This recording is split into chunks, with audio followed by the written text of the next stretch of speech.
What's going on, everyone, and welcome to the second episode of the Gaming Sanctum Podcast show.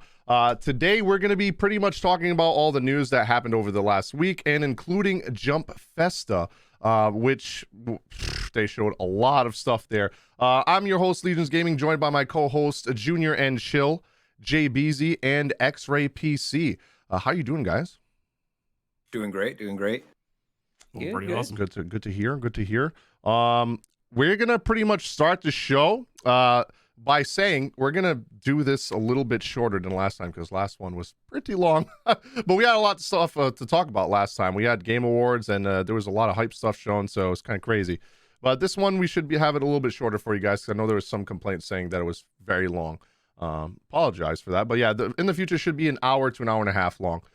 The first thing we're going to talk about is the silicone shortage right now, which is, in fact, interrupting the sales for Nintendo Switches and PS5s and Xboxes, because the silicone shortage is leading to a chip shortage and server shortage right now.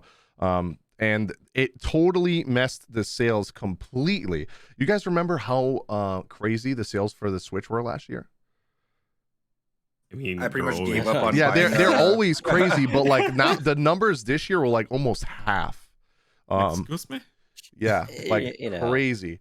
PS5 and Xbox combined couldn't even touch the Switch sales, because it's so hard to make a PS5 or Xbox right now without the chips. So that's actually insane. It's so crazy right now. They're doing the first Halo HCS event. I saw that, now, yeah. And they had to use dev kits. Dev kit to, like, Xbox play. Series X's, because they literally don't. Bro, Microsoft Studios, the creator of Xbox, don't even have Xboxes to use at LAN events. That's insane, dude. That's so crazy. I mean, that was like bound to happen at this point. I mean, at least but look, at least they're willing to use the dev kits though. Like, yeah, they could have just like either dropped it or anything, but canceled like, the event in general.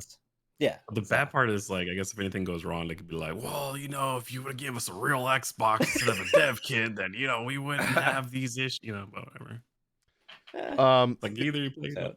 It's still insane, though, that the Switch actually still sold over 1 million copies this year with everything that was going on. That's actually insane. Oh, wow. Like, I think that was before OLED even came out. So they sold obviously way more, but dude, that's insane. The OLED probably increased that to like almost 2 million, to be honest. I think that was like, they also use like the same processors that Apple does. Yeah. And I think they're not having issues with Apple's. So that's why like they're having probably an easier time making consoles. Apple products coming in handy at certain points. Sometimes. Right? Not every time, but Apple has. Damn, you want to see something else from this article, dude? Listen to this. PS4, Xbox One, and Wii U. Yeah, Wii U, bro. Wii U. Sold more in 2014 of November, just that 1 month, sold more than the Switch, PS5, and Xbox in the whole year of 2021.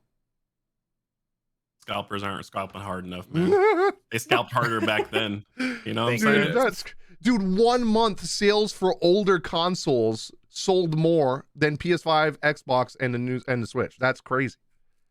Not only that though, but with crazy. The holiday season coming up, like they can't get PS5, so they're just saying, "Oh, I'm just gonna buy my kid a PS4. Fuck it," Yeah, go down nostalgia lane. Why not? Just be like, here, you used to play this. I got you another one. Damn, could you imagine playing a game on a PS4 now after playing on PS5? Like, especially Remake, Final Fantasy VII Remake, dude. Okay, yeah. Like, dude, the door didn't even have textures, dog. Fucking X-Ray can't even find a goddamn game in Dungeon Fighter Online in the beta because of PS4. Dated. That's crazy. I was lagging against bots. Yeah, he said that in Discord. I was like, wait, you're lagging?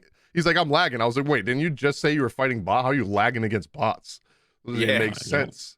Well, it was awful. The bots got a switch too, all right? They have them trained. Turn on the lag switch just for X-Ray coming in. Yep.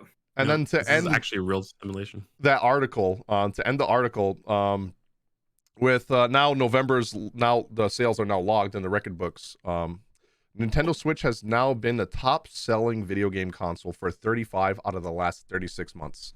And the only console that beat them for 1 month was PS5 when it first came out.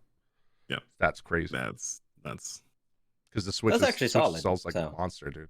I think the Switch Switch like needs more trash, right? credit. The Switch is trash though, what everyone says, but still the highest selling console of all time right now. That's insane. It actually is like working in their favor that there's still an old console because they don't need like the insane specs that the other ones need. I think so. It's like the chip shortage affects them, but it's not affecting them as crazy as because they don't need the high core, the high quality chips that do the high tier graphics and all that shit. Because that's like you can't mass produce those as fast as like the old ones that you've been making the whole time. I think the last console that held the title, I think it was recently.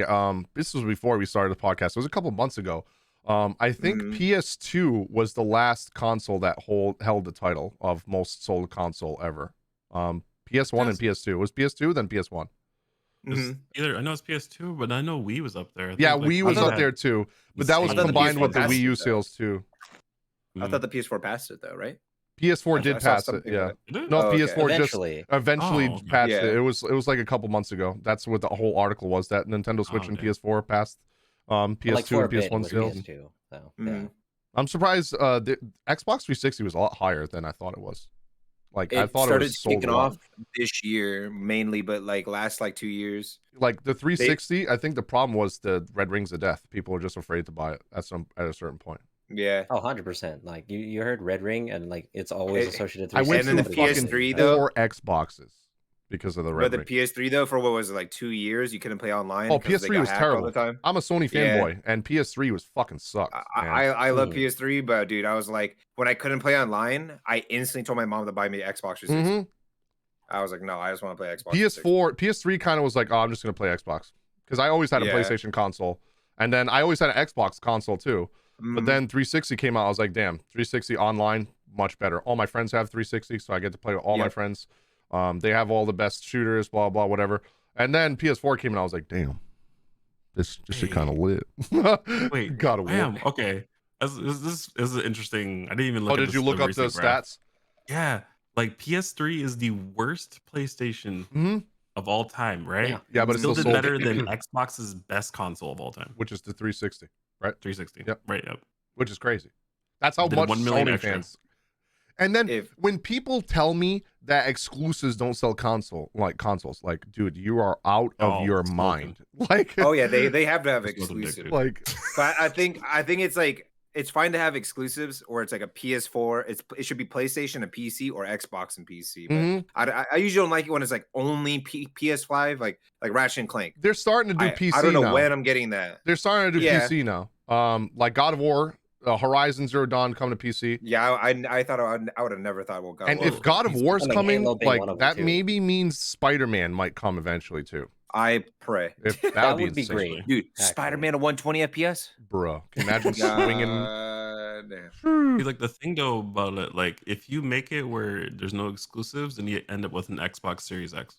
Yep. Where nobody cares. So like you have to keep consoles living. You have to make exclusives. It sucks. The number one thing that I tell people, like, they're like, "Oh, you're just a Sony fanboy. You don't like Xbox, bro." I have had every Xbox console since it came out, but as soon as they announced, I think they killed Xbox when they announced this shit. As soon as they said, "Oh, you'll be able to play all first-party exclusives on PC," what's the point of me getting an Xbox then? I just upgraded my PC is 10 times better than any Xbox could be. So why would I play it on a console at 60 FPS locked? Yeah, I don't care if it's 4K, 60 FPS. Like, oh yeah, like I never have a problem if it's like 6 months or 1 year from now. But some games do like 3 years from now. I'm like, yeah, like I'm not. Not to mention you get mods, you know you get uncapped FPS, you get ultra setting graphics. Like, it's just so much. You get way cheaper deals on Steam than you do on any other fucking system. Because Steam, I don't care what anyone says. Steam sales are the go. That's why when Steam Deck was announced, I was like, holy shit, I can't wait to play that. Because if you're missing Steam sales, you're like think of a Nintendo Switch, but actually being able to play games on sale instead of $60 all the time for every game. Literally, I got a $60 game for $5. Yep, dude. The end of summer, the end of the year sales are crazy right now. Well, especially during holidays, actually, that's like a good time to go shop. If you guys want games right now, they got like the game of the year like section still going for a little bit, and then of course the Christmas deals going on into that. Like now's the time to actually like stock up if you're buying Steam games. Speaking of mods, Final Fantasy VII remake PC got announced, And they got some crazy mods going on in there. Those sword mods, bro. Junior, let them know what mod just came out today as we're about to record. Bro, I can't believe they put like Scarlet. You know, a lot of people, if you played Final Fantasy 7, there's this chick, Mommy. A lot of people like Mommy. Scarlet. Okay, yeah. So they turned her into a Buster Sword. So like the Buster Sword mod is literally her. You just like swipe, swing her around, just beating up enemies. I'm like, literally grab her by her high heels and you just swing her around like a sword, just smack her around. It's fucking hilarious. That's a very stacked sword. That's just one of the many mods that are going to be coming out like crazy in the future. They already got like has a Buster Sword. Yep, Aerith has a Buster Sword. They already got like graphic texture mods. They got cheat codes where you can have God mode. Sword? Yeah, it's called Buster Sword. No, I call it the Busty Sword. Oh, Busty, true. The Scarlet one. That actually would be more, if they rename the mod. You got Sephiroth's sword on Cloud so far. You got Cloud and Zack's outfit. What's the other one? The Sonon's weapon on Cloud as well. Some anime stuff has been shown too, like the SAO sword, SAO train stuff. Yeah. SAO sword. It's SAO integral factor. Integral factor. Yeah. Yep. And just the mods are gonna get insane. I can't wait till they add like something like new threat mod, like they had in the OG Final Fantasy as a mod, where it literally changes some things of the story. It makes the game more difficult. It changes combat and gives your characters passive abilities that weren't in the game before. Like new materia that wasn't even in the game. They just change boss mechanics to make them actually hard, because some of them are just so easy you can cheese the shit out of them. Kind of reminds me of like back in PS1, I used to have a Game Shark, and I would do debug mode on Final Fantasy 7. And that's how I was like, I'd play like as Sephiroth, I'd play as Zack. There was like a special room you could find in the game that actually had a bunch of lore. Oh, I remember that mod. Yep. Lore room. So it was like, that was in the Game Shark, and I was like, it was there. Yep. And you could mess around with stuff, and I was like, that's kind of cool. So I wonder if they bring in that kind of stuff. The only thing with Remake coming to PC, the mods are great, and they're probably going to be great in the future, but there's a lot of things going around. There's an article going around right now where a lot of people, especially people with lower end graphics cards and higher end, people in the mid, like me, I have a 2080 Ti, which is still pretty high end, but it's been around for a while, so it's a lot easier to optimize, I guess. The 3080s and 3090s, though, are apparently having an FPS issue. I think Junior saw a little bit of it yesterday. He had some screen tearing or FPS drops. It's like is it only when you have it on 120 FPS, or like did it do it when you had at 60 still? Or I never tried anything else. I just capped all the graphics I could, and then like it's every time I go in and out of a cutscene, it has like a that's what a lot of people are saying, back and forth, and then like it'll go into it. Yeah, that's what a lot of people are saying, because on like the 1080 it happened. Oh yeah, see, yeah, and you have a 1080. Yeah, but it fixed though when I went from 30 to 120. 120 FPS. Yeah. Yeah, and then I changed my shadows to off, and that was it. Yeah, you have to adjust some. And settings. I have no more screen tearing. But you watched me. It was like, I was like, dude, am I tripping? And I asked you to join. I was like, is this how it's supposed to look? Like I was like no. Yeah. As they keep doing updates, it'll probably get a lot better. But right now they are having definitely some issues with the PC port. And it's like an ongoing thing with Screen. It's like, I think their best port they ever had that barely had any issues was 13 and 15, but 15 had some, but it wasn't that bad. 13 and 15, which 13 is like 13 and 15 are arguably probably like the least favorited titles in for most Final Fantasy games, for most Final Fantasy fans. But yeah, I don't know. A lot of people are having issues, but I think it'll be fixed eventually. And then we'll be able to enjoy it like crazy once they release like graphics mods, and because you saw what they did with Skyrim, like the realistic 4K graphics stuff, dude. Once some of these modders have some times, like some Skyrim. Yeah. All right, guys, listeners, viewers, if you guys are watching, I want you all to just shit on Junior in the comments because he's never played Skyrim before in his life. And there's a sub goal on his channel right now that I told him to set. So if he hits it, he's got to play Skyrim. I don't know how you haven't played Skyrim yet. Like, even I finished Skyrim. Yeah. Just the mods alone are enough. Like, bro, you can literally run around with Pokeballs and the dragons are Charizard, bro. Like, or my personal favorite, though. Thomas the Randy Savage one for fucking the dragons. The dragon just flies in. Oh yeah! It blows fire on you. It's like, oh yeah, like the Kool-Aid man, dude. There's like so many ways to make that game fun though. Like like Junior, awesome. like you have to play the game. Like, you have to. I don't know. I mean, the goal's there if people want me to play it. We need and to his, get his links are in the description, so all of our links are on Twitter. I don't want to talk too much about Final Fantasy because a lot of these, these guys here are going to shit on me. They're going to be like, "How you don't want to talk about my game, but we're talking about Final Fantasy." Final Fantasy 14. I love Final Fantasy. Yes. The X-Ray's going to be like, "You only talked about Lost Ark for 5 minutes. We talk about fucking Final Fantasy for 20 minutes." He's like, Lost Ark. We're going to get there. Don't worry. That's why I got a whole section dedicated for you, X-Ray. Final Fantasy 14. Naoki Yoshida, the GOAT, is suffering from such success that he literally had to stop people from purchasing all forms of the game. No digital sales, no physical sales. They literally reached out to retail stores and said, "Do not sell our game because we are not letting any new people in." Trial members can no longer get in the game. They can get in queue if it's very early morning or very late night where the queues are very low. That's the only time they can get in. And the new players cannot make accounts. And they stopped all future advertisements. Because, of course, if they can't sell the game, they're not going to advertise the game. It doesn't make any sense. But yeah, they stopped people from getting in the game. And I'm not going to lie to you. The server times are actually so good right now. On a Saturday afternoon, I had a 57 queue instead of a 3,000. On a Saturday at 3:30, 4 o'clock in the afternoon, which is like prime time for gamers on a Saturday, right? So they stopped new player creation? I think the big thing was the trial players, because a lot of new people are getting in the game. And if you're a trial player, you can play the critically acclaimed MMORPG Final Fantasy 14 and its first expansion.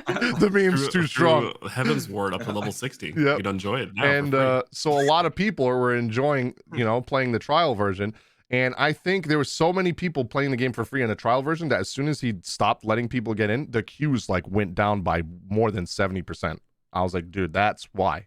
It was and so it's so funny all over Twitter. People are like, "Oh, the meme is too strong," because people are quoting his article of him stopping people from playing the game. Oh man, you know what's the best thing about this is you can tell how much this is why they won Community of the Year award at Game Awards, because you can tell how much he cares about the community, because most companies would just be like, "Nah, fuck that. Let's keep selling copies, man. We're making money." Like WoW, I don't think I've ever seen WoW stop sales of an expansion while they had server issues. Never. Not never. I mean, they're also having issues getting servers right now. They said they can't get to the newest servers until February or something like that. They're having issues acquiring. Naoki Yoshida said in an interview that he was trying to acquire above market price, way above, almost triple the price. But they still can't find any servers because of the silicone shortage. And if you guys don't know, they use silicone to make chips and servers and all this shit. I know where to find some. Yep. Me too. I have some in my truck. Yeah. So yeah, they're having a lot of people are like, why can't they just make more servers? Why can't they make the servers bigger? They literally can't. There's literally absolutely nothing humanly possible that they can do right now that they haven't already tried to do. So at this point, it's just a waiting game. They just got to wait until either the servers die down or they can finally find more servers to put in the game. I mean, while this is gonna definitely, it's probably do a little bit of setbacks because anytime you do any South free trials like that, that's gonna I don't think it's gonna hurt, if that makes sense. They'll be able to still run off of this, and then once he gets the servers back up in around the time frame they're trying to get it, hopefully, then everything will go back to normal. So what's crazy is even after everything you just said, right? People aren't even mad. If you go to Metacritic right now, their user score is 92. Even with all the issues they have going on, right? That tells you how great Endwalker is. 92 on Metacritic is unheard of for MMO RPG. They were at 40, bro. They started from the bottom. Yeah, I posted that in my Discord earlier today. Literally, 1.0 was at 49 Metascore. Then they went to 86, I believe. Then 87 for Stormblood. Then 90 for Shadowbringers. And now Endwalker's 92. That's insane. Started from the bottom, now we're here. Insert Drake memes down below. Thank you. So yeah, 14. Naoki Yoshida suffering from success. Feels good, man. Now, one of the big things I want to talk about today, I don't know how excited you guys are about this, but I am a huge Splinter Cell fan, and I love the Splinter Cell games when I played them on Xbox back in the day. And I like the originals. Yeah, the originals were really good, especially the last one I think I played was the co-op one they did. That one was fun as fuck. Splinter Cell Remake has officially been announced by Ubisoft. And there's an article here. I do want to read one paragraph from this because it's actually from an interview that they had with the lead dev at Ubisoft. So he says here, this is Matt West, he's one of the lead producers. It says, I think it kind of has to be a remake as opposed to a remaster. Although we're still in the very earliest stages of development, what we're trying to do is make sure the spirit of the early game remains intact in all of the ways that gave early Splinter Cell its identity. Now, the reason, also, I'm going to summarize more what they said in this article because I already read it. They asked him pretty much why they're announcing it so early, since it's like very early development, to the point where they're literally posting job postings right now and trying to get people to help work on the game. That's how early development is. There's been so many people that have leaked the game. Like, leaks are all over the internet for like the last year about Splinter Cell Remake rumors, that he's pretty much like, I'm just going to jump ahead of the gun and just let it be known that we are working on Remake before more things get shown, before we say anything, right? So it's going to be a remake of the first one, the first Splinter Cell game, which is crazy because there was rumors of an open world Splinter Cell, which could work. I mean, they did it with Metal Gear 5, but Splinter Cell seems kind of weird for an open world. Really weird. Yeah. I mean, we talked about it earlier, but let's be real. In Metal Gear Solid, like, most of us didn't do the stealth aspect. Yeah, that's what I'm saying. When it becomes open world, I'm like, oh, I can run around and kidnap goats and shit and just shoot rockets at people. Like, that's all I did in Metal Gear. Yeah, I was watching someone talk about it, and they brought up that that head dev or whoever that was saying that they're going to stick to the linear play style because they wanted to go back to the roots of what made Splinter Cell good, instead of doing how all their new games are open world, live service. And I respect that because, like I've said multiple times, a lot of people want Remake to be Final Fantasy VII Remake Part 2 to be open world. I'm one of the few that do not. I don't. Because you know what happens when they do open world? They start focusing way too much on the open world and they lose the storytelling aspect of the game and many other things like gameplay. Look at Final Fantasy 15, for example. Bro, that story sucked. I don't care what anyone says in the comments. That was the worst written and paced story I have ever... You literally had to go watch a movie to know what was going on. Bro, the worst, like, not only that, I'm sorry, man, that producer, horrible. He already can't put, like, he does great stories. It's just he needs like 30 years and I'm gonna die before he finishes the next Final Fantasy. Like, I just need to we need to get this show on the road. When I saw so many people saying Luna Freya was like a sad, I'm like, how did that make you sad? You knew her from only seeing like less than 5 minutes of cutscenes throughout the game. You never met her in the game. In the movie, I mean, Nyx has more of interaction with her than Noctis does. So like the movie was better than the game to me. So when games focus too much on open world, which in my opinion Final Fantasy 15's open world was fucking empty and dead as fuck. You go look at the like Rockstar did it best, I think, with open world style, like where like you can still follow the story of all their games, like Red Dead and GTA. Red Dead and all those. Yeah, those games are amazing. You know well, you can understand the story all the way through, and then you can still go and just do whatever you want. Or Fallout or Skyrim or whatever. But that's Western RPGs really good at doing that. I feel like JRPGs don't do that good of a job as at open world. They really don't. I think the best way that they tell stories and do RPGs is like Dragon Quest XI or like Tales of Arise type, where they have like a pretty open area. Like, it's not open world, but the areas are pretty big and open. And it makes it feel like it's open world, but it's not. That's where I think they do a really good job. But like touching on what Junior said, for example, he took so long to do that game, right? All of the like towns were like copy pasta, dude. Like all the bars and like the little what do you call it, diners that you could go to were literally the same, built the same way, same layout, same colors inside, same posters on the wall. It was literally copy and paste. Movie Center, that's what it was. Yeah, dude, it was horrible. It was horrible. It was even the same as the original trailer too, by the way. Yeah, let's not talk about that. That trailer actually looked better than the actual game that came out. But one day, you know what? We might just make a special podcast where we just talk about the Final Fantasy 13 2 what was supposed to happen. Yeah, Like, with we'll have a whole versus Final 13. Is this our own what if? Night Sky Prince has a nice What? series on that. He goes insane with the on the theory stealth crafting game of it. thing too, though. They should only be linear. I agree. You for just Splinter I Cell. don't know. I'm thinking about how all the Assassin's Creed Odyssey, the game that literally was built on open world. It was like open world, but not really. Stealth, dude. Like Odyssey, and I loved Odyssey, and then the Egyptian one, and then I guess Valhalla. I didn't play that, but had a lot of problems. I think the last one I actually You enjoyed was just Black ran Flag. in Rambo mode. You just ran in. Yeah. Like it did not matter. I played these literal They Spartan focused more on the class. combat than they did the actual sneaking and They all the added a extra stuff. Spartan class, dude. You just went in beast mode. As soon as they said Viking, and as soon as they said Rome, like gladiators, I was like, none of them motherfuckers are stealthy. Vikings literally scream for Valhalla while they're charging at you because they just want to die. They start stealthy. Like if they're like hiding in a bush and then they shout. And then they start screaming at you. Yeah, so then the whole town can hear you after you kill the one person. Hey, motherfucker! Boy, and then you just chuck an axe at somebody. Wait, wrong game? I literally had a Spartan kick ability in Odyssey. That's no stealth. Yeah, but yeah, so like I think the Splinter Cell like open world game is gonna be that would be weird. I just hope it's gonna be like a mission drop in like kind of thing. Give me big open spaces for options to do stuff. I don't need to like walk to every mission. That'd be weird. Yeah, I hate that. I hate that. Metal Gear Solid did a good job of it because I mean it's Metal Gear. Metal Gear. But yeah, I don't know. Splinter Cell just doesn't seem like it would do that that good. The next thing I wanted to talk about for the JRPG fans that are listening, if you guys know what the Legend of Heroes Trails of Cold Steel series is, they already had a sequel to that. That is called Kuro no Kaseki, which translates to Legend of Heroes Trails in the Dark.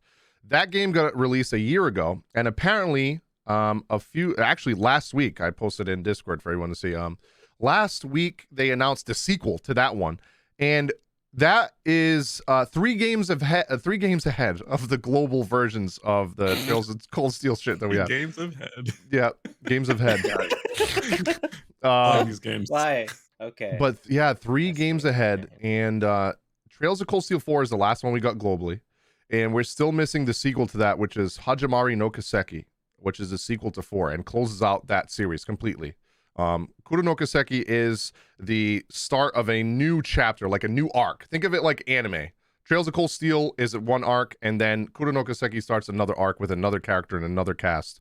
And they just got a sequel now. So we're not getting the sequel to Trails of Cold Steel 4, Hajimari no Kaseki, until 2023. That game came out 2 years ago. So it took them 4 years to translate that game, and it's not done yet. Which that to me just... I know Falcom takes forever to translate their games, but that's fucking insane. Then you have Kuro no Kaseki. We don't even have a release date for that. A lot of people think it's going to be next year. I'm like, we haven't even got the sequel to the other one. So we're definitely not getting that till like 2024. And probably 2025 or 2026 for this one that just got announced. But, I mean, Nice America took over Falcom, I guess, or took over helping them now. I don't know how that's worked. I don't know if they like bought out Falcom or anything, but Nice America, which owns like the Sky Art series and all that, they are now helping with translations, so they're getting like all the Crossbell games are getting released next year. 2 of them, or 1 of them, Trails from Zero, I think, and then the other ones are coming out after that. But I keep trying to tell these guys to play that series, but they're not listening to me. They don't want to play the greatest series of all time. I gotta watch at least the originals because there's no way I'm gonna play. Okay, yeah, don't play Trails in the Sky. Trails in the Sky is outdated. There's like 12 games I gotta play through, bro. You gotta play through Trails in the Sky 1, Trails in the Sky 2, or Trails in the Sky 2. Trails, the third one, that one's not really that important to the story. And then the Crossbell games, which is Trails of Zero and Trails of Azure. So that's 5 games right there. And then Trails of Cold Steel series, which is 4 games. That's 9 games. That are all. This man just told me to play 5 JRPGs. Did you know my average time? By the way, they're 80-hour games. Okay, they're 60 to 80-hour games. My average play time on any JRPG to play through the damn game is 120 to 30 hours. Okay? I hear you. I said the same shit to people too, right? And one of my mods, Deli, shout out to Deli, he kept telling me, Bruh, you love JRPGs. This is the best one. You're gonna love this one. I put that motherfucker off for like 2 years, and I was like, fine, I'll fucking try it, because there was finally a time where there was nothing coming out. I'm not saying play it now because there's so much shit coming out in the next couple months. But if you ever get a dry spell, you're like, man, I'm bored. Just try it out. But yeah, I played Trails of Cold Steel 1. I finished it, and I was like, huh. It ends on a cliffhanger, just like an anime, right? Think of Tokyo Revengers season 1 ending. That's how the first game ends. I was like, I gotta fucking know. I gotta know what happens. I don't know what happens. So I played the second one. Second one ends the same way. I was like, bro, what? I gotta know what. And I literally played all 4 games in 1 month. I don't know how I did it. It was like 100+ hours on each game. I don't want to talk about. Well, I literally stopped streaming for like 2 or 3 weeks. I was like, guys, I'm gonna take a break. Oh my goodness. I mean, it's sometimes worth it, but like I still have Tales of Arise to finish. I'm almost done. I'm getting there. Like Junior can contest. I made progress. I streamed it on Discord. I'm making progress. Okay. Hey guys, but, since the last episode, you actually started streaming. Are you streaming the game again? Yeah. To prove that I'm making it through the game, I've been streaming it in Discord. We'll I'm making see progress there. But I will get the Trails game. But just know it's going to be 10 times worse than me finishing Tales of Arise. I'll have that backlog to work with, but I'll do it. Good. I have a good metric for you. Okay. There. I'm not done with Xenoblade Chronicles 2. Like close. 170 hours. Okay. That game's That's long how I as play JRPGs. fuck. It's also very hard to find shit in that game. I got so annoyed with the questing system in that game. I refuse to finish it until I get Cosmos. Speaking of Nintendo, Nintendo had a mini direct, an indie direct, sort of say. And that was a couple days ago, 3 or 4 days ago. The only one, in my opinion, worth talking about there was Sea of Stars, which is a exclusive to Nintendo, of course. And it was created by the lead developer of Chrono Trigger and the lead composer for Chrono Trigger music. And if you guys haven't heard Chrono Trigger music, bro, Could they hit me up again in the email, because I totally missed the last time you guys gave me a code. Could I please get it back again? Please. The game does look amazing. Me and Junior were talking about this. I'm like, I think when Junior was AFK while we were waiting to do the podcast, we were waiting for him. Now I'm talking to X-Ray, and I'm like, bro, I could have sworn. I was going through my Twitter messages. I'm like, okay, it wasn't Twitter messages, because I have a lot of indie companies that message me on Twitter. And I was like, dude, it must be my emails. And I was looking. It was an email they sent me for doing early access. I feel like if I respond now, they can be like, man, fuck you. You never answer us. Now you see it's coming out.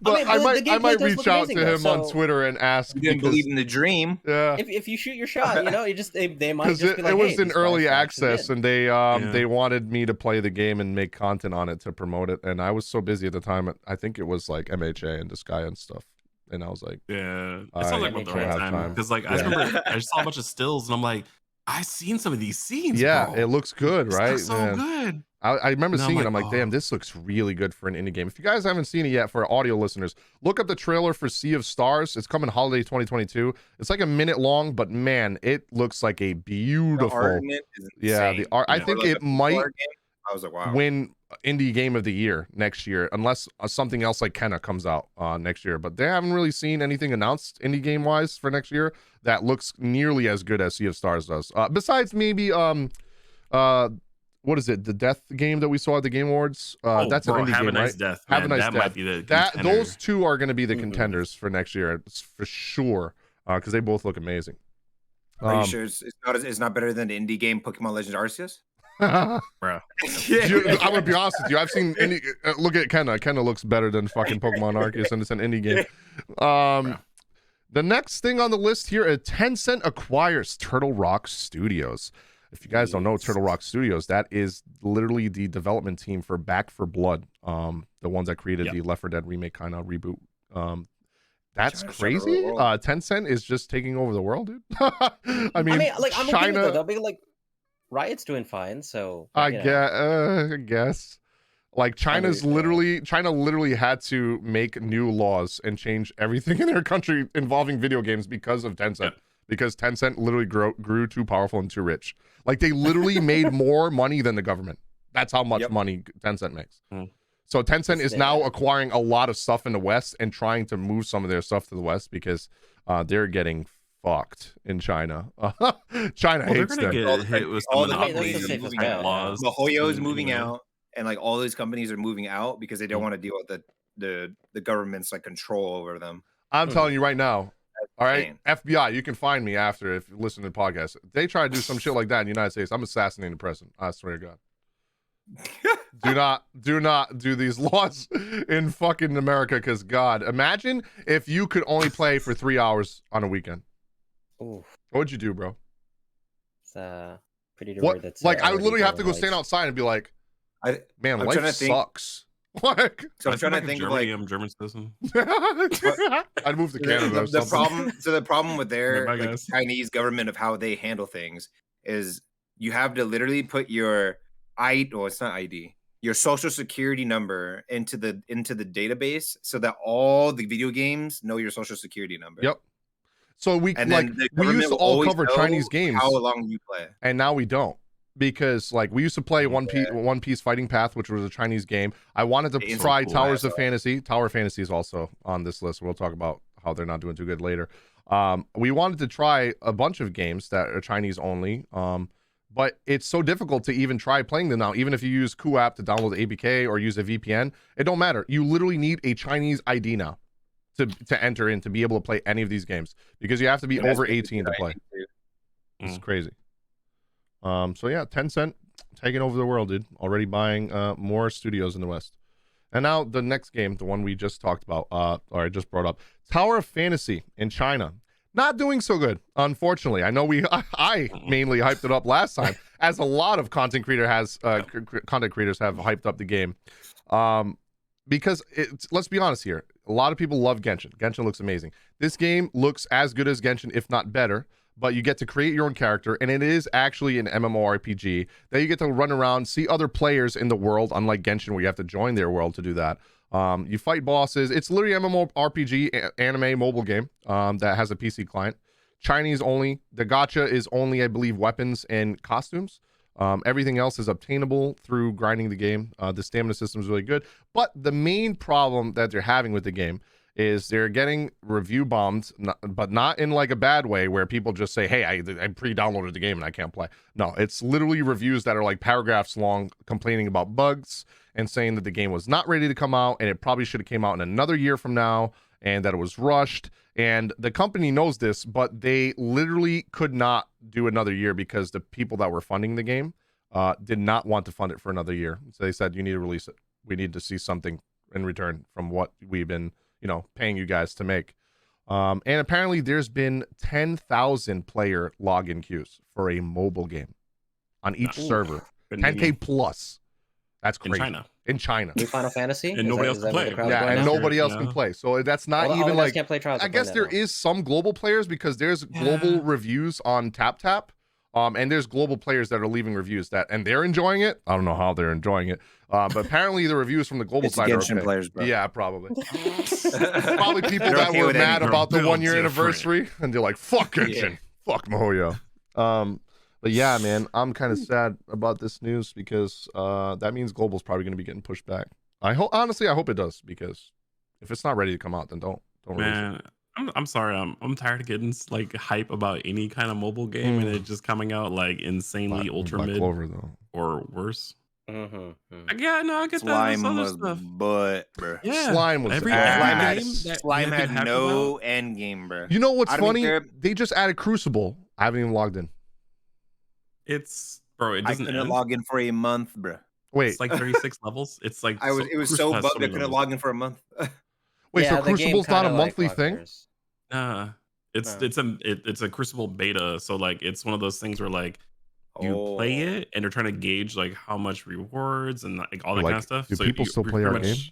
Slime early access. So pretty much you just like play the levels, get like mats to upgrade your accessories, because it's not giving you elemental crystals, which is the most useful. Isn't that the ranking mode? Wait, you still can't farm that? Not even the Crucible shit? Or only in Conquest. That's so fucking stupid. I'm running a 48 run freaking wind crystal thing, because I need to be able to beat. I can't even beat the Crucible? stupid Christmas thing. No, I can't the Christmas. Yeah, so I gave up on that game, man. It's so fucking dumb. And it crashes all the time. Good job, Slime. Good job. Yeah, you did it once. So yeah, Tower Fantasy not doing too good. Next thing is gonna give X-Ray a giant boner, and he might change his shorts mid. He's so he's already cheesing. If you guys aren't watching on YouTube and are audio listeners only, just picture somebody having a giant creepy ass smile. That's what X-Ray just did. So the next segment is going to be about Lost Ark and all the news that they showed at Jump Festa. Most of this, keep in mind,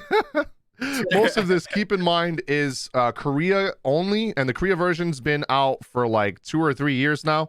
But some of these changes could come faster to the global version than it did for Korea, because apparently there are a lot of like updates and changes to quality of life, changes to mechanics, UI.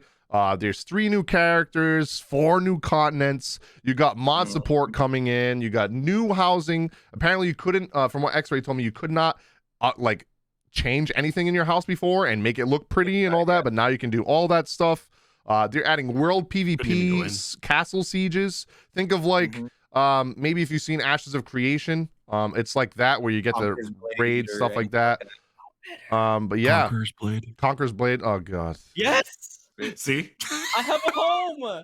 No, Let's go. That's a good thing. We need to get him off Conqueror's Blade because that game. That game's butt. They have Conqueror's Blade and they have MOBAs. Like, look, I don't care if you guys say it's butt. Okay, there's no other good medieval game out there. All right, I'm gonna say that there's no other. Yeah, now there's Lost Ark, but you know. Yeah, so X-Ray, take the floor, bro. Tell us. Let us know why we should get excited. He's so excited. All right, don't ramble on for 2 hours now. You guys ready? I'm trying to do it fast, but so they're pretty much changing the entire game from top to bottom. They're rebalancing all of the classes. They're reworking the Third Awakening. They're planning to release the.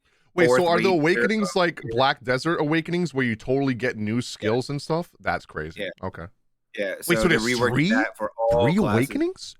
Yeah. That's Black Desert only has 1.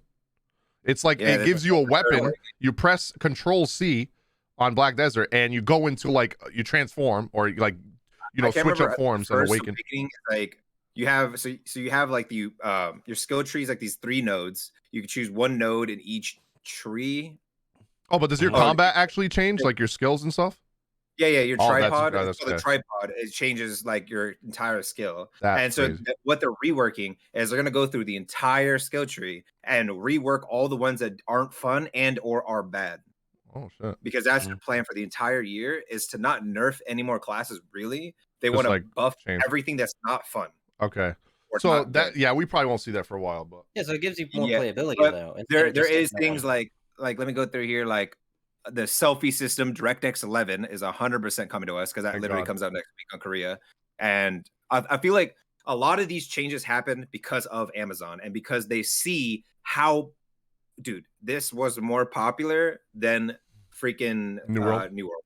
And you know what? Maybe some of those changes might come. It has maybe that's why global got pushed back a bunch of times. Who knows? Maybe some of these could come, but some of it seems from what I was reading is not coming for a while. I mean, because global is getting the sorcerer. Yeah, so we're getting the sorcerer, which just came out a month ago.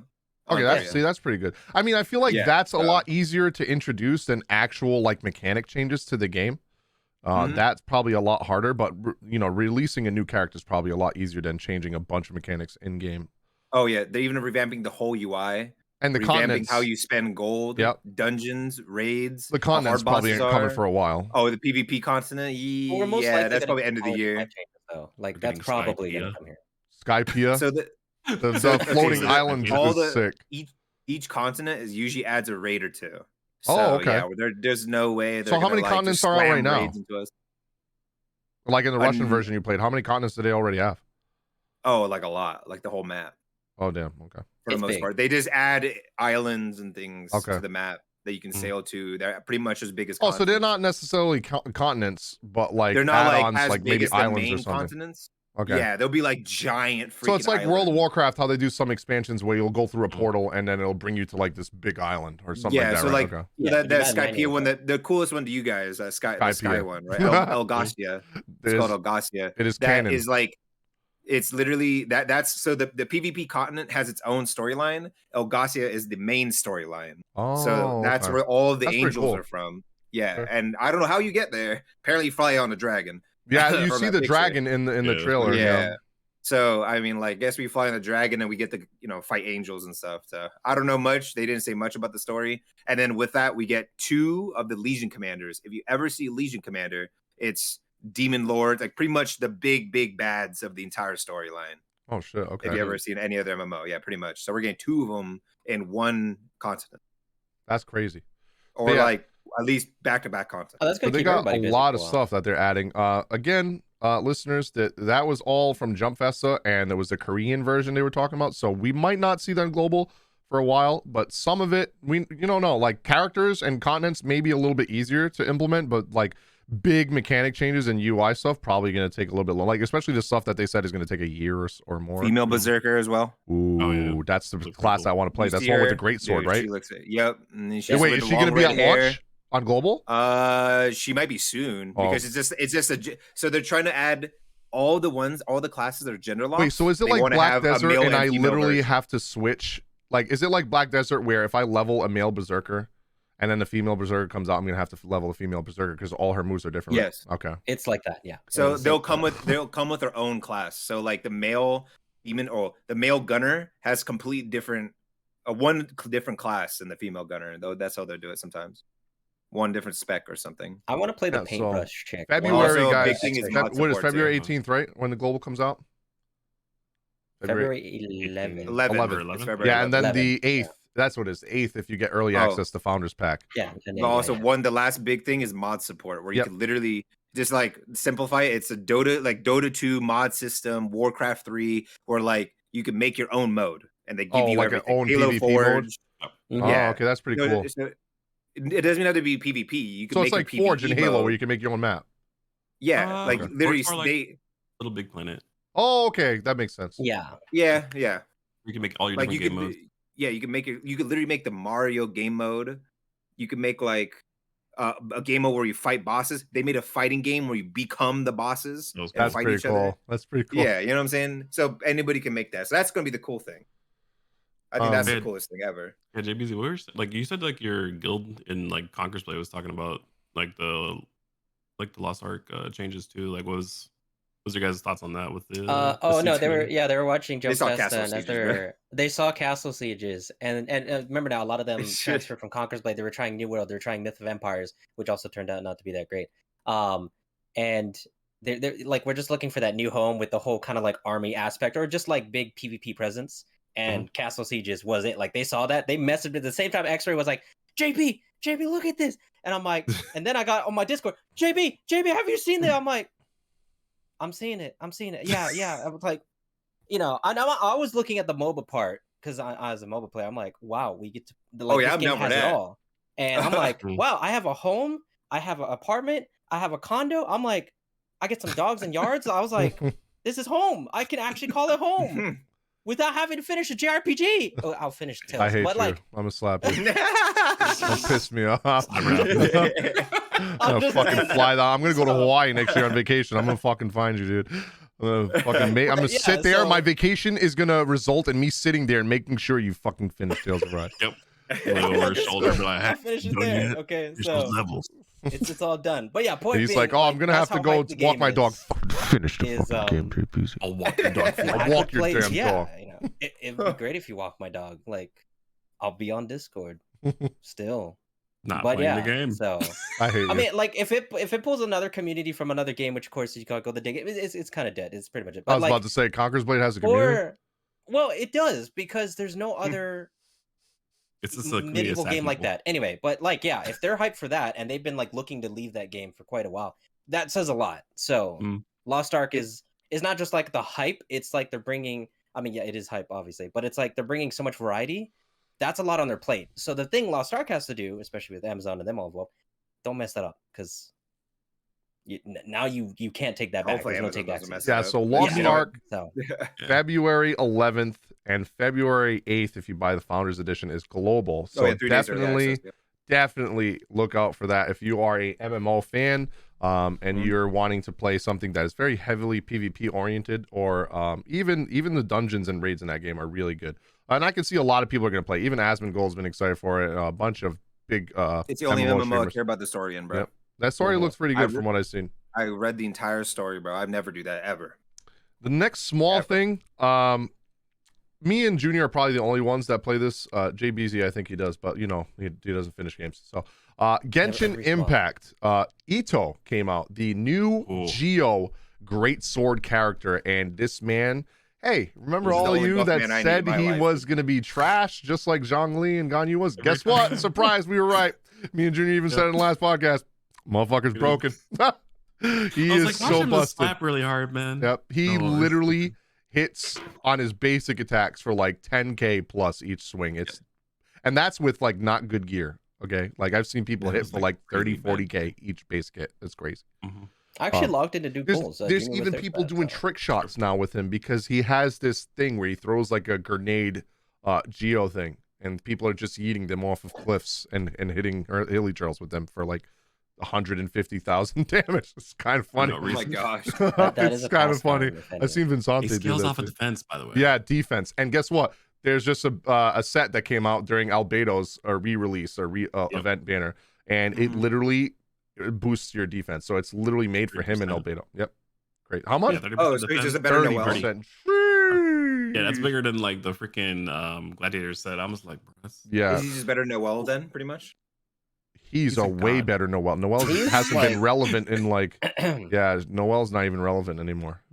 Jeez. Like, I don't play much against him, but even I haven't heard Noel's name across the board. Think in, like, of- centuries. Think Hey, this that's is a how I slap can show, explain him, right? Think of D-Luke, except hits way fucking harder. I guess I got to roll for him. Yes. Because I have a Soto Hub D Luke. He's literally, he's actually Eula's dad. Yep. You know what I'm saying? Because Eula hits the hardest in the game Yep. until he came out. until he came out. Yeah. Oh, wow. I tried rolling for him. I He's did a like, couple "Oh, she's polls, mommy? I didn't I'm get daddy." anything. Oh, I got Everybody's Barbara. like, oh. That's what Junior was there. I got Barbara. Like we did like 3-4 pulls, and it was all Barbara's. On his Barbara's banner. good. What do you mean? Barbara's actually better than the freaking No, but Shrine I already- Maiden I that already came had her out, maxed out, though. unfortunately. I had her Bro, maxed I out, was like, a so long mad time about ago. that. Kokomi came out and she was so trash. I was like, Hey, bro, Oh, the water You're healer, you're right? buffing her though. yeah, You're buffing her. they're Oh, are buffing they? her. So Oh. She's getting crazy buff. So And apparently- next time she comes around, you probably want to get her. apparently there's a new event that just came out too. I haven't started it yet. I'm gonna play it today after this podcast because now that we got everything situated, it's a lot easier to edit everything. The Misti Dungeons event is pretty much a kind of like a Spiral Abyss kind of thing because you Steroids. use set teams that you choose before you go in there, and then you cannot change them afterwards. And it's 7 trials that you got to go through. I think there's only 3 out right now, and then another 2 come out. No, there's only 2 out right now, and then another 2 come out tomorrow or Tuesday as we're recording this, and then another 3 come out at the end of the event, which is 5 days after the event launched, sometime this week. And so there's 7 trials you got to go through, and they have traps. There's like a mecha. What the fuck are those things called in the Chicken. the tower defense thing? God, was it Machina? No, what the hell were they called? It was Mechanicus. Something Mechanicus, right? theater Mechanicus Yeah, or something like that. Yeah, so they have was stuff like that terrible. was in Theater Mechanicus, like turrets that auto attack you while you're battling and shit too. So it's like really hard. There's no elemental resonance. So correct me I if I'm think wrong, this but is- elemental resonance is when you have 2 fire units on your team and you get the fire buff, right? The attack up. Yeah. So Yeah, there's it's no the elemental super- resonance at all. So they find a couple of ways to like nerf you and make it difficult. So I've been looking forward to some difficult content in Genshin because Zhongli just makes the game brain dead easy. So I'm glad that they have something that's a little bit more difficult. So we'll see. I'm gonna play some of it tonight. We'll see how hard it is. Apparently there's co-op too. So me and Junior maybe we'll do that later. He's still one-shotting it. Yeah, probably. Okay. we both pulled Eula, by the way. So Yeah, that'll Oh, be fun. shit. that was Yeah. amazing. I was like, oh, okay. Next thing, which is honestly really cool to see. Hades wins a Hugo Award. First video game ever to do so. If you guys don't know what a Hugo Award is, it's a literary award given to like best science fiction thing. Not even just games, like movies, shows, everything. And Hades, like that means the story was so good that It was. Hades did better than movies and TV science fiction. That's crazy. It was crazy. Wow. like- I still haven't played it yet. I mean, I have it on my wish list. That doesn't but- surprise me. You missed out. Yeah.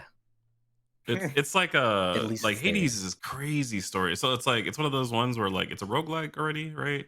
So like every time you die, you gotta start over kind of, but you have like Oh. build up levels and stuff like that. Like, now go ahead. the story changes. No, it's, yeah, stories can't changes constantly. So every time you go through, do you see somebody like new story? Every time you beat the game, the story actually Mhm. progresses. So like you actually have to go back. I think It's you a have to beat it, very like cool 18 concept. times. It's Very like really cool concept. crazy. To put into some perspective, some of the games that it was paired up with Final Fantasy VII Remake was one of them. New Animal Crossing New Horizons, which I don't know why the fuck that was on there, but it's on there. The Last of Us 2. Like it won over The Last of Us 2, which Won is over crazy. Animal Crossing. Yeah. Yep. This is true. And Spiritfarer. I'm pretty sure that's an indie game. I don't remember that game. But yeah. Heard of it. And also a game called Blaseball. I don't know what Blaseball is. Sounds like baseball. But, I've never heard of that. but yeah, so it won over those games and every other category. So that the first video game to ever do so. That's pretty hype, man. That goes to show you when I tell people that like video games are the best form of media right now, and people are like, nah, it's movies. I'm like, no, dude, it's video games. Video games. Have you ever played Uncharted and you're trying to tell me movies are better? And they're now making a movie out of it. Yeah. Man. Like Starring like that's why I keep telling people like the whole thing that's going around where people are complaining about $70 price points, and I'm like, man, do you realize how lucky you are that we aren't paying more than $70? Like $60 has been the standard of video games since Xbox 360 and PS3 came out. Right? Since then, it's been $60 for games. So that's been what? That 2008? No. 2008, right? When 360 came out? Yeah. So literally over almost 15 years, right? 13 years or so, it's been $60. And now they only raised it to 70. Let me put it in perspective like this, right? When you go to movies, right? X-Ray, you just went to the movies yesterday to watch the new Spider-Man. How much was the ticket? Like $15? 50, okay, Yeah, 14, 15. $15. We'll say 15, right? We won't even count the popcorn or anything like that, right? $15 for the movie. That was like expensive. How long was the movie? 2 hours? 2.5. 2.5. Okay. So Yeah. let's say the average movie time is like an hour and a half to 2.5, like 2 hours, right? So let's say 2 hours. You play a game like the Uncharted or Last of Us 2, Final Fantasy VII Remake. All these games are 40 plus hours, right? Let's just say it's 40 hours. The main story. Yeah.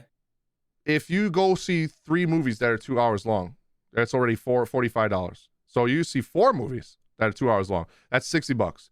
So that's only what, 10 hours? 8 hours. 8 hours of media, right? And you're playing a video game that you're getting 40 plus hours of interaction, of media, of just consuming, and you're only paying $70. Like I don't know. That's not even like 100%. Right, I don't know, man. $70 to me seems pretty cheap, dude. Like bro, I still haven't beat. I haven't beat Cyber Sleuth, by the way. Oh, I've just been Digimon. leveling motherfucking Digimon. Yeah. Like And 100 plus hours. Look, fucking Junior just fucking showed his Xenoblade Chronicles 2 170 hours. He still played the fucking game. 170 hours. So Legions. I was like, all right, I got this Digimon. I'm good now. And I still kept going. I was like, God damn. You imagine paying for 170 hours worth of movies? Do the math. That's a lot of fucking money. I just did That's the like math. 300 something, almost $400. So for a 40-hour game, based off of this very simplified math, right? Simplified math, it'd be $240, really. Yep. Like worth of movies to get the same amount of time. Yeah, that's insane. That's I'm great. kind of scared to look at this other thing. Hold up. Yeah, I think FG. Like imagine if a All game for the was like 170 his eyes, dude. 170 hours. Go ahead, tell him. Imagine the like $100 minimum for a game, like, and how gaming would change. Yeah, you know what? It would be better. Like when people complain about companies taking so long to make games, I'm like, bruh, or complaining about them putting DLC. Like, do you know how many people complained about Tales of Arise DLC, which had no impact on the story whatsoever? It was just there if people wanted to help support the game and buy cool freaking costumes for them, or make the game a little bit easier and get cooler stuff. That's what it was there for. But if you didn't buy that, it didn't change the story. You weren't missing out, like Final Fantasy 15. You didn't miss out on any of that shit. Okay, the story was still the same. Gameplay still, you could still beat the game perfectly fine if you didn't have any of those things. And what it does is just helps the company make a little bit more money, because open world or like very huge AAA RPGs or JRPGs are very fucking expensive to make. I think Final Fantasy VII Remake had a budget of $150 million to make. $150 million on a game. That's kind of like a movie though budget, because like movie budgets are around there too, actually. But like, even if you did like an indie film, like a small one, you're gonna ask for at least like almost $500,000. But movies like always really make way more than games because they're cheaper. That's the thing. So That's the thing with that shit. That's why all these companies keep adding like DLC or like add-ons or loot boxes, because if you're playing a free game or a game that's $30, then they gotta make their money somewhere. So when people were complaining about the price of PC of Final Fantasy VII Remake and they were like, oh, $70, I'm like, man, it's coming with an upscaled version of the game. It's coming with 120 FPS, a new updated camera mode, better graphics, mods. And then you got all previous DLC for free, like the Cactuar summon, all the stuff that was only from buying the Legendary Edition before. And the earrings now, which are pretty. Yep, the earrings, the belt, the bracelet, all these accessories you get. So you get all those for free, and then you get Intergrade, which is a $30 DLC for only $10 extra to the price. So, in my opinion, $70 is not bad. Like some of that stuff, I had to buy $20 of candy bars to get. Yeah, for the fucking. I ended up getting it because I went to PAX East and I talked to one of the Square Enix reps when I took the picture on the Harvey Daytona. She actually was like, "Hey, you want a code?" I was like, "Yeah," and she ended up giving me a bunch of DLC codes and like a Tifa thing for PS4 that you could only get if you get the Milky Way or whatever it was thing. Butterfingers, that's what it was. Yeah, I ate a lot of Butterfingers. You can't even get that. You can't even get that theme anymore, by the way. You can't get those Butterfingers anymore either. Yeah, I ate them all. Special. I played Xenoblade for about $1,020 worth of movies. Wow. Think about that. That's Xenoblade great. Chronicles gave me that much time. Yeah. And you know what? You didn't have to leave your house to do so. Mm-hmm. I didn't even get COVID. This next one, this next topic, which is the last topic until we hit the Jump Festa stuff, a couple of mobile games got announced and anime stuff. It's a little bit controversial, but we're going to talk about it. It was literally while we were getting ready to start the podcast, we saw an article on this. World of Warcraft. Yeah, Blizzard. Yep, Blizzard. That one. Yep, Blizzard. World of Warcraft changing NPCs that were originally white to black and Asian. And apparently people are pissed off. Surprise, surprise. That people are pissed off about something so stupid. Why it needs to be such a big deal doesn't make sense to me. But apparently it's like people or NPCs in Stormwind that were originally white, and now they turned some of them into black and Asian. And like people are mad in certain unofficial discords and saying that they're mad that there's way too many black NPCs now or Asian, and it's like, are we really upset about that in 2021? What? So they just changed random NPCs too? Yeah. It wasn't main characters? Nope, not just it was random NPCs. So like, why this is such a big deal? They're just changing the city a little bit. If it was something that was like, I never knew the name of. Yeah, changed I could see if it was like a main character, like if they changed Thrall, if they literally changed Thrall from a green orc to a black orc, people like, that doesn't even make sense with the lore. Okay, then you might have some kind of argument. But like, because the green orcs are actually a race. It's like a fucking guard outside of the Stormwind Castle. Who gives a that's fuck? weird. I've never even paid attention to all their faces. Like, Me neither, man. That's what I'm saying, man. Grab the thing. World of Warcraft fans. I mean, even if you talk to them, you're just like, hey, how do I get here? I'm telling you, man. World of Warcraft fans, they surprise me. They make fun of people that play Final Fantasy. Oh, you're playing your fucking bunny boy and a cat girl. Shut the fuck up, man. You're carrying. We embrace other races, all right? If they're furry, if they're black, we don't give a fuck, all right? Y'all are making a big deal about NPCs. Not Lalafels, though. Not Lalafels. No, fuck Lalafels. Fuck Lalafels. They gotta get out of here, man. Lalafels are fucking demons. They're demonic. They need to get. Every time I see a Lalafell, I want to fucking kick them. Even Totoro. Okay, I don't care what any of you say. Totoro, fuck her, dude. She's a Lalafell. I don't like her. Punter, bro. I'm gonna get so much hate for that comment. I'm just kidding. I'm so sorry. Totoro is the best girl. I'm sorry. You're right. It comes. This happens in every MMO. There's always that one. I'm gonna DDoS you. Just because I'm literally 2 feet tall in real life. Shit, though, that's just me. What'd you say, Junior?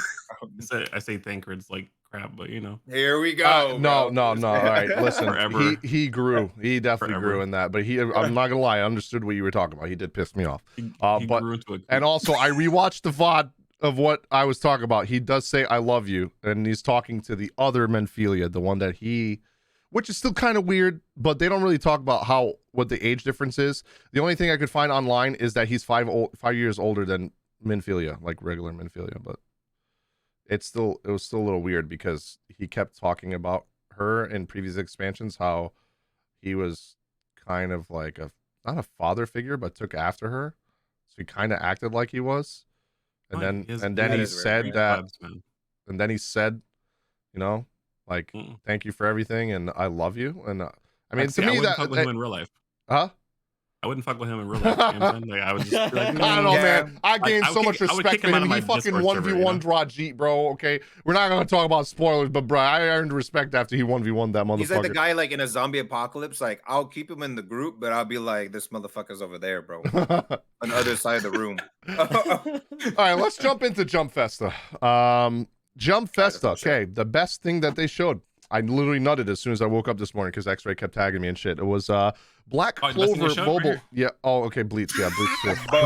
Both, multiple things at Jump Fest. Bleach was fucking hype. All right, Bleach. I mean, guys, I know we're a gaming podcast, but like, if y'all watch anime, they finally are bringing Bleach back. Holy shit, the Getsuga Tensho that he did in there, the bun. You gotta put your whole thing up on there, bro. I mean, and just to incorporate it though, just to give it some light. If you guys haven't yet, you guys should check out Bleach Brave Souls. X-Ray can help you with that. You know, he really. You know what? Let's talk about something else besides Bleach Brave Souls, because now that they showed this anime, I have a feeling one day in the future, soon, we're gonna see a mobile game on this anime, on this arc, on the 1,000-Year War arc. I think we're gonna see a new Bleach anime, mobile game. Oh, I hope so. Or like a 3D version, or a 3D version of like an actual 2021 version. Dude, could you imagine like a Black Clover level, a game like Melty Blood or Dungeon Fighters having Ichigo? Bro. Oh, bro. I'm pretty sure give me Toshiro in that game. That's the case. Like they would Junior's actually thinking about it. He's like, give me Yoriichi in that picture that from the manga. Oh, of her doing the jackal pose, pretty much. Woo, sheesh. But yeah, one of the most hype things that they showed game-wise, Jump Festa, was definitely the Black Clover mobile game. And fun fact, if you guys know you guys probably watch a trailer if you haven't already. I have a reaction to it on my YouTube channel. You can check it out. If you guys haven't seen it yet, dude, it is very similar to SDS, and a lot of people are saying that. That is because, fun fact, the lead developer for Seven Deadly Sins Grand Cross left Netmarble and made his own company called Vic Games Studios. And he is heading development for this game. And it's also published by Pearl Abyss, which is the same company that does Lost Ark and Black Desert. Not Black, dude, look at that. Black Clover, Black Desert. We're going to see a collab? That'd be nuts. Yeah, probably. Most likely. So yeah, they are, they make beautiful games. If you guys, the animations in this shit look fucking insane. I mean, if they have the same like multiplayer setup too, if that's even like a possibility, like SDS has, like, dude, we are gonna have like the biggest parties. Oh, and it's gonna be turn-based, by the way. It'll be turn-based. There's probably gonna be guilds, or they'll not call them guilds. They'll probably call them Magic Knight squads or something. We can finally have a good PvP to rival Epic 7 and 7 Deadly Sins. Yep. Well, okay. Let's take it down a notch, because let's wait till the game comes out, because we have done this shit so many times. We look like clowns so many times. If the literal lead developer of the dude who made the 7 Deadly Sins thing can't do it, I don't know who can. I mean, he might not be able to do it. You remember when no, he doesn't remember because he didn't play SDS when it first came out. But man, 7 Deadly Sins first came out, man, that game fucking sucked. Yeah, but like that game sucked. They rushed. See, that's the thing. If they release this globally at the same time, he's a Korean developer, not the English developer. He's the guy who made the game in the first place and released it early. Yeah. Like, and the game that came out in the first place, and the game that came out in the first place sucked. Korean version sucked. So he might do the same format. They had a lot of problems. Now, but he fixed it, so he should know now in the future. Yeah, you would think. Unless you would think. What game just came out that we thought the same shit? Was it Slime? Slime's made by Bandai, and every Bandai game has failed. Yeah, and you would think that they would learn from the Digimon games, right? No, they're failures.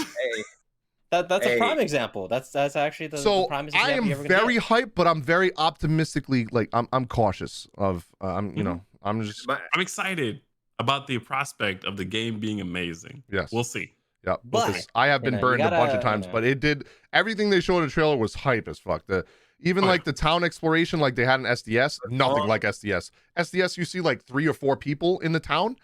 Yo, there's people walking around casting magic. There's people doing shows with magic. There's fucking people flying on carpets and broom. It literally looks like a console game. Like It's so much shit going around just in the towns.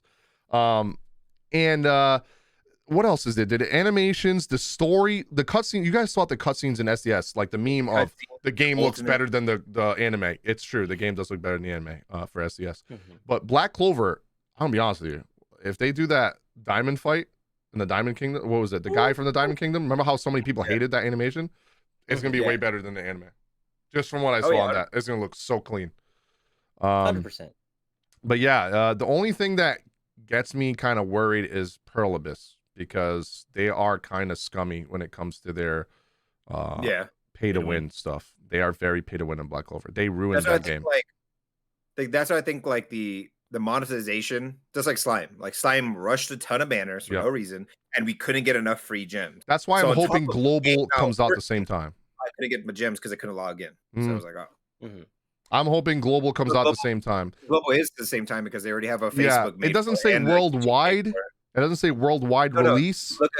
Look at the on the thing I put in your anime discussions. Oh yeah, I saw that. Game Studios is a new company founded last year. Blah blah blah. Company's goal to develop high quality graphics and mobile RPGs for the global market. Yeah, the global market. Yeah.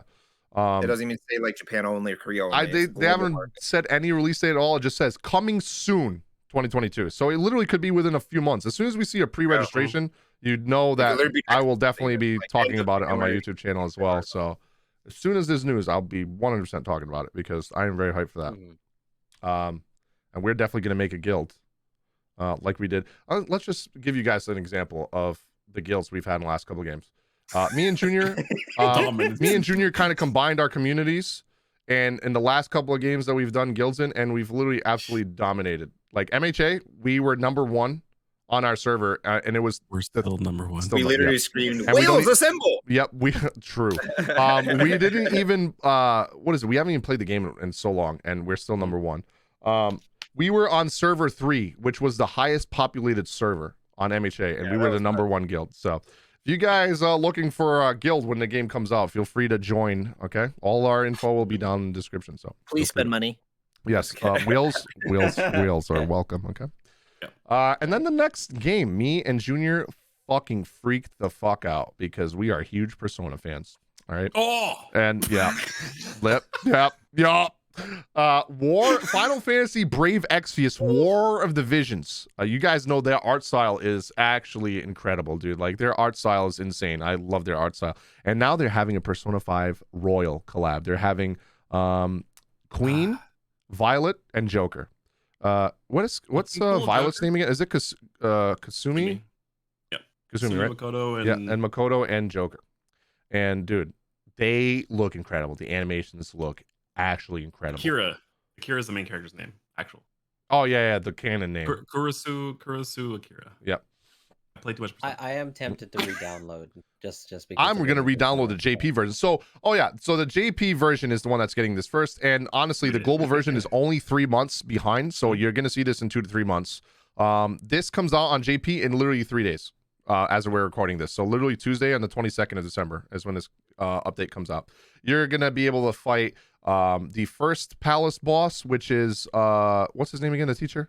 Kamoshida, yep. And then you're gonna be able to fight the vault in the vault dungeon, and then Makoto's sister, Sai, right? Yep. Yeah, her dungeon as well. So there's gonna be 3 or 4 bosses that you're gonna be able to fight. Incredible. Makoto's gonna be free. The queen is literally gonna be free, bro. She's legal. All right, chat, leave me alone. It's canon. All right, it's Persona 5 Royal. She's legal. Yeah, I'm really excited for this, dude. I might start making content on fucking War of the Visions again, because, dude, Persona is now canon in fucking Final Fantasy. Don't use any emulators on that game because it's real bad. You know what? Oh yeah, I need a Persona fucking 5 Royal mod in Final Fantasy, dude. Fuck. That's it, dude. And now it's gonna start. It starts. Junior's thinking about it. He's like, wait, that would actually be lit.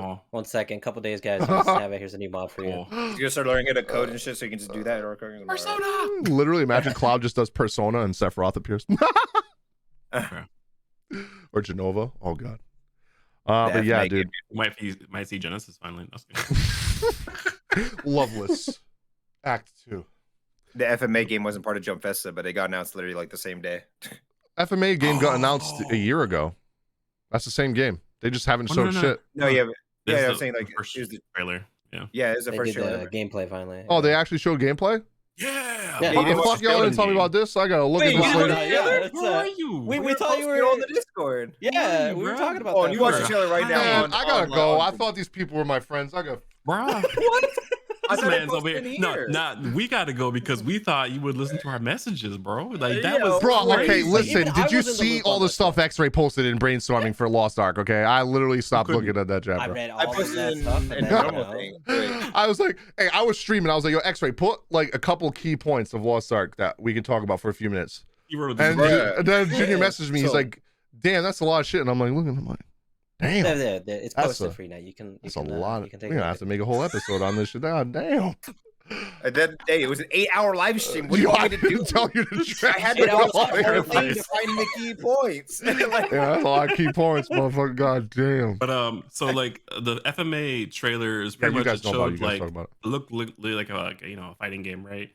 It had them Oh, so it's fighting on a action? train. Not turn-based? Yeah, but it's, Oh. it's a watch, fighting watch, game. it, watch yeah. it without sound on, just so you see. I'll it on watch the it after screen. the show because I don't want to have dead time on the podcast. But It yeah, was so good, but just no, you'll see the animations of that, and that was just like, I was like, this is a mobile Bro. game. no It release doesn't date, look like a mobile game, bro. no release date or window or anything. Did it say 2022 or anything like that? I don't It's remember. it says new game 2022. I think. Let me scroll to the end. No, it just says 2022. It says something in Japanese, which I can't understand. So it's probably gonna be For the now, it's JP version 2022. only because when they first announced it like a year ago, I remember me and Clayek were talking about it. It literally just showed a logo and text that was it Edward? I think it was Edward Yeah. that said something. That it just shows text and a voice line, and that was it. It was like a 10-second. or something I like that. honestly Huh? think it's like a fighting Didn't it show game. the bro. door. Yeah, it was like a 10-second teaser trailer just to tease it and a voice line. You didn't see no, no it's pictures or nothing. Nope, 2022. I found it. It says on the summer 2022. Summer? Okay, Summer that's not 20. bad. Okay. That's probably going to be Come on. JP only, and then if we're lucky, we'll get global. Maybe in the Maybe a winter little bit or the It's the Square beginning of Enix, next so year. I'm pretty dude. They do. Square global, Enix been but- doing a good job at like Ever Crisis is going to be worldwide. That's I Yeah. guess one more thing I can and talk then about. First Soldiers worldwide. so, They didn't like, show this at Jump Festa. The Square Enix had pretty much a lot of Dragon Quest stuff and then War of the Visions. But in case you guys don't know, I did do a video on this too. Ever Crisis is probably going to get announced next month.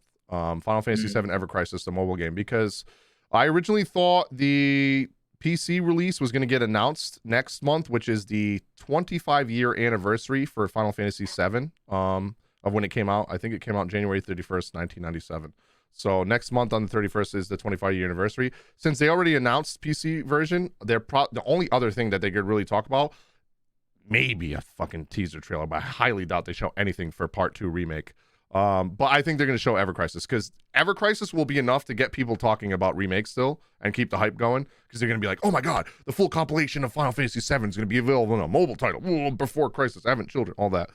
So that look out for that next month because we're probably going to talk about that if it gets announced. It's probably going to get announced at least a release date or a new trailer next month. Oh, by the way, this just came in. If you own Final Fantasy VII Remake on PS or on PlayStation for PlayStation Plus, you'll be able to get the PS5 version now, starting on Wednesday. Also, that was if always you the have thing. The Free upgrade was always the the thing. not from the Plus version. If you have the Plus version, Oh you're, yeah, the upgrading okay. it. So they're letting you Yeah, upgrade for free. Yeah. Oh, I wonder if it's for And on free on top of that- PS5 now or something. It's on PS5, yeah. Oh. So the other extra part now is they're also doing 25% off of the Integrate DLC on PlayStation Store. It's on Wednesday. See, Oh. PlayStation is the way to go, dude. They do crazy deals. Dude. They've taken care of everybody, man. You see what they're starting to do with the PS Now as well. They're releasing like a new Final Fantasy title available on PS Now. All the remastered titles, by the way, not the old ones. Every month. I think the next month's the last month. Because they've done Final Fantasy 7 remaster or port, the remastered port, Final Fantasy 8 remaster, Final Fantasy 9 remaster, 10 and 10.2 remaster is available on PS Now. Final Fantasy 12 remaster, not Revenant Wings. Forgot that Revenant Wings is the Game Boy fucking game. Game Boy game. Yeah. Well, you guys know what I'm talking about. Final Fantasy 12 remaster. And maybe my fucking dude, I pray that once next month they release the last game, that they announce a fucking trilogy port to PlayStation because I've been dying for this to come out. Final Fantasy 13 has not been released on PlayStation. It's fucking annoying. You know what I hope? I hope when they release it, it only comes together. Yeah, as a trilogy, right? Because it has to be played. Yeah. Together. Like you have to play through it. It doesn't make sense. Yeah. Otherwise, yeah. The games are discs. Look at the games as discs. I wouldn't even care if it was $70 because it's 3 games, like $25 each game. Like, I wouldn't mind. I wouldn't mind. Even if it was 80, 30, like that's like what, $26, $27 each game. That's not bad, especially if it's remastered. Yeah, I guess that's pretty much everything we had to talk about. I kind of wanted to close out with a little segment because it's going to be Christmas this week. We'll be doing our podcast next week on Monday, like we do every Monday. That week we'll be talking about New Year's and stuff like that.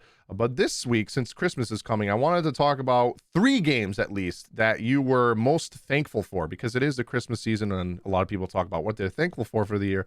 So I wanted you guys to kind of talk about the 3 games that you were most thankful for this year that helped you through COVID and the whole pandemic of staying inside and all that shit. So whoever wants to go first, go ahead. Well, I'll go first this time because I actually got my stuff here. But like straight up number 1, I actually got this as a early gift like a while there. No, Mass Effect. Number 1? The trilogy, the Mass Effect trilogy. Okay. The trilogy, I got that was gifted to me a while back, and like that keeps you busy. Like you get the whole game in one, all the DLC.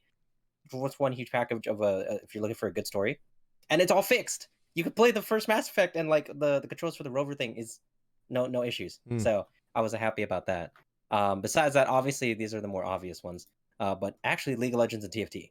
Oh, I've said like even before Arcane, like, and I was always a huge fan of Riot Game stuff anyway. But like League of Legends and TFT, I have been just jamming through like this whole past time as my games. So that's mine. Awesome. What about you, X-Ray? I would say definitely Lost Ark for sure, because it's the only thing that got me back into MMOs. I mean, I was playing New World Alpha for 2 years straight. Yeah, you were struggling this year trying to like keep going through different games and trying to find something to. And then I was glad for Knockout City because I was pretty much going to quit esports altogether, but maybe try fighting games. But then I was like, that got me back in a competitive mood because it got me back into competing. I won the 10K tournament, 1K tournament, met all these people again. I was like, all right, you know what? I reminded me why I liked competing in the first place. And then literally that Black Clover trailer, straight up more than most games, because that just, dude, I was just so mad. I bought the Black Clover game. I played the Black Clover gacha, and they destroyed those games, bro. They had nothing. For that anime, nothing, bro. That one trailer right there gave me hope, at least. For like the next six months. I don't know when it's coming out, bro. I'll watch that motherfucking trailer. I hope it comes out in February. It says coming soon. I think they're going to announce the actual release date maybe next month. I straight up teared up and cried because I saw that trailer, and I was literally sitting there, and I was like, Pearl Abyss and Black Clover. I was like, please, bro.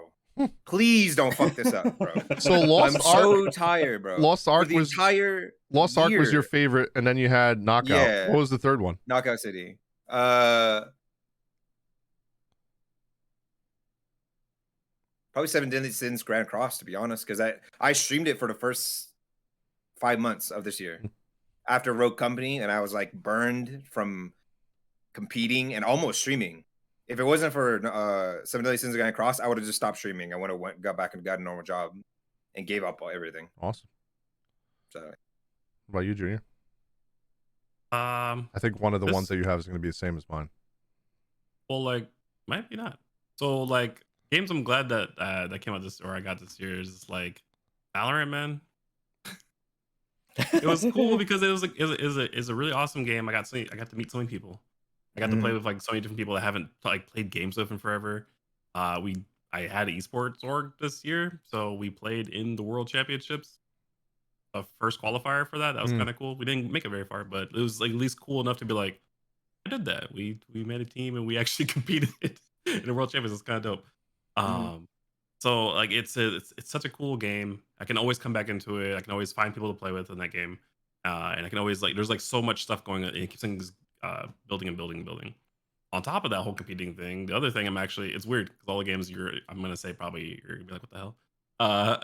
Is like Halo. Like I'm Like Halo is fucking back, baby. Oh my Hell And you know yeah. what? The Mhm. tournament scene is Finally. actually doing incredibly well, and I'm actually happy because I love watching It's so esports for I Halo. hated the beta, but it took me a second to get used to the Yeah. after beta because the beta put such a bad taste in my mouth. I got Once I used was to like, it on you know what? Let me keyboard just put a too. clean slate. Let me put a clean slate on it. Okay, this is a good Halo. I got After used to played it I on was mouse like, and okay, keyboard good too, and I guys. think that was my biggest issue is I didn't want to go back to controller. But I know the game was a way better on controller. Once I turned off the stupid aim assist that was on mouse and keyboard, Mouse which and is so keyboard, which is weird. weird. Yeah, I it started definitely doing felt way better, and I finally found the right sensitivity settings, and I started getting into the groove of things. And big team battles I are was glad really that fun. But they just went back to OG Halo, man. now I'm they got so glad. SWAT. They got SWAT now, so I got to come back Oh, and yeah, play there it you go. because I'm. Oh, don't they have the to Twitch drops too going on, or was that? Yes, right now. So if Yep. you Yeah, they are, do, well, yeah. by the time you guys hear this, it'll be over actually. Yeah. But like, yeah. there's currently like they're doing HCS in Raleigh. Yep. And you can literally get gun skins, poses. They have a new samurai skin right now, so if you're watching Scump, you can get that. They got the new Fiesta and coming out too soon It's as well. it says right now. Yep. It says right now. Oh, is it right now? Okay. Yeah, it's just like the scene's crazy. Like everybody is like, dude, they sold out the whole venue for HCS. Yep. Like the whole thing is packed. The literal Halo live stream right now has 137,000 people. United versus FaZe. Yep. It's beautiful. I'm so happy because it gave me such nostalgia for Halo 3 back in the day and Wow. ODST and Halo 2 lands and shit, man. Oh man, MLG. What was it? Machinima. Oh wait, what was it called? Red versus Blue. No, that YouTube thing that closed down. Was it? Yeah, Machinima. Machinima, dude. Oh man, it gave me such nostalgia for that. I was like, man, this is giving me Machinima vibes. Y'all don't even remember, but Dr. Disrespect actually used to be one of the people walking around hyping shit up for. That's where he started. Was Machinima? Was Dr. Disrespect? Yeah, I remember that, dude. It's like really cool to see that, and like just like, you know, like there's so many people back into it. That's my first really competitive thing I ever played. I used to be in like KSI, and like we used to do like we started the whole like. We were part of the group that started MLG, so like it's really cool to see like that didn't die off. I was so pessimistic about this game, and it came out, and I was like, this is amazing. This is so cool. It's like crazy because normally you always get disappointed like this. So that is really big. Yeah. One. And then the third one, I wasn't expecting. I can't stop thinking about this damn game. So I did a bunch of sponsorship streams this week, and I played Guardians of the Galaxy finally. Holy crap, dude. If you have not played that damn game, I told y'all it's that thing's amazing. crazy. It's so good. I see why it was voted so many times in the damn awards. Yep. That game is amazing. Like, play that damn game. It's definitely like top It'll 3 change your Marvel life. games right now. Like no, ever. 100%. It's up With the there. I Spider-Man like it as games, much as I like 100%. Spider-Man games. That's the Yeah. crazy part. I love the Spider-Man games. trying to think what my 3 would be. I know 2 of them, but kind of stuck on what the least favorite probably would have been. When Genshin came out the end of last year, right? Yeah. Well, no, it came out last October. I was still playing Rogue Company, so yeah, it was the end of last year. Yeah, Because I was so bored of Rogue Company, so I started playing Genshin. Honestly, yeah, I'll probably name that as the third, like the least, thankful one, but I was really thankful for it was Genshin because I did play the shit out of it for a long time. For about probably 6 months after release, which was probably started slowing down around March, April-ish. I think that's also when like MHA came out, like June-ish, right? May. Around that time was when I stopped playing Genshin. But yeah, Genshin was really good for my YouTube channel. It helped me get a lot of new subs, a lot of views. My Twitch views were doing really good. I got a lot of new followers. And yeah, the community was really good. The game kind of burned me out a little bit, but it was, especially during the pandemic, it was something that I was playing that really just helped me just space out and just grind and play, while listening to some anime tunes and chill with the homies and Discord chat, Genshin was really good with that. And then the other 2 are probably going to seem very obvious for you guys. Tales of Rise is the second one. I didn't see that coming. No, not at all. But like Tales, I say this all the time. When Tales of Rise came out, I haven't played a good JRPG. I mean, Final Fantasy VII Remake, sure. But to me, that doesn't count because it's a remake of a game that already was fucking amazing when it first came out 20 plus years ago. But like a new original IP, I have not played a new JRPG that has actually blown me away in so long. Like, I think in the last 10 years, I haven't played anything near as good as Tales of Rise. Story, amazing. Literally made me tear up a bunch of times. Music, fucking phenomenal. I hate you, Junior, so much. This is, audio listeners aren't going to know why, but there's a picture that he just put up on screen, and I hate it so much. Yeah, the music was amazing. The combat never got boring or repetitive to me. There's so much you could do in that game. I met so many cool people while streaming it. I was actually scared to stream that game. I kept telling these guys, like, I don't think I'm going to stream it, because sometimes new single-player games, people just... they don't want to watch because they don't want to be spoiled because they're playing it themselves, or maybe they get bored of watching a single player game. But I ended up meeting so many cool people through Tales of Rise. I think my ending stream, like when I streamed the ending, the last part of my stream was literally, I had over 100 viewers that were watching me react to the end. So I met a lot of cool people through that. And then, of course, actually, some people might be surprised by this one, but for me, it got me back into the MMO scene, Final Fantasy 14. Final Fantasy 14 is the game I'm most thankful for this year, even though I struggled to get through A Realm Reborn, because God, A Realm Reborn. Oh. But, you know, I will say this. After going through Shadowbringers, I have a new respect for A Realm Reborn, because A Realm Reborn is literally the foundation of that game. And if A Realm Reborn wasn't a thing, the story would not be as good as it is today. So I finished... literally in 1 month or 3 weeks or so, I went through A Realm Reborn, post A Realm Reborn, Heaven's Ward, post Heaven's Ward, Stormblood, post Stormblood, Shadowbringers, and post Shadowbringers. Like, I finished all of that. I'm at Endwalker now, or about to be. I'm on 5.4, patch 5.4. So I'm like 3 hours or so away from getting into Endwalker. So yeah, I'm very thankful for Final Fantasy 14. I got close to a lot of Final Fantasy content creators through this. I've met a lot of cool people through the community. It's got me back into MMOs in general. Now I'm like really excited for Lost Ark, and even Tower Fantasy. Even though it's a mobile game, it's still an MMO, and I'm excited about that. It's just that whole... I was always afraid to get back into MMOs, because I think Junior can probably agree with me, because he played WoW too. Like, bruh, last time I played WoW, I no-lifed the shit out of that. I would go 12 hours and I'm like, fuck, did I eat today? I was at a club running auction house at the club. Yeah. Like, on your phone, right? I used to do that shit all the time. I'm like, bro, I just crafted all this stuff, and like jewel crafting, I gotta make sure I sell all this. And I'm like at the club on my phone, I'm like, what the fuck am I doing? And I was just like so scared to like, I was like, man, I'm kind of scared if I do enjoy this, because last time I played MMO, I no-life that shit. And I didn't take care of myself. I didn't go to the gym. I didn't eat. I didn't leave the house. I'm starting to see a little bit of that already, but I've been being good.